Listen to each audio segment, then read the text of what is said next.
My name is Michael Rosen, and I'm going to tell you something that'll burn your toenail.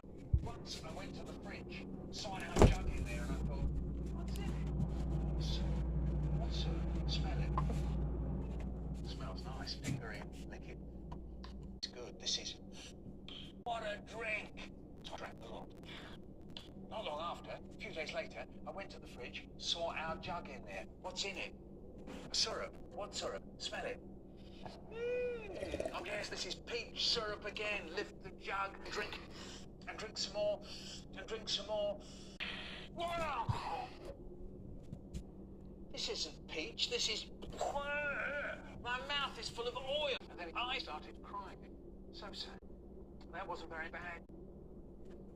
You know, people say to me, if that's how come the potato windmill, I mean Holland.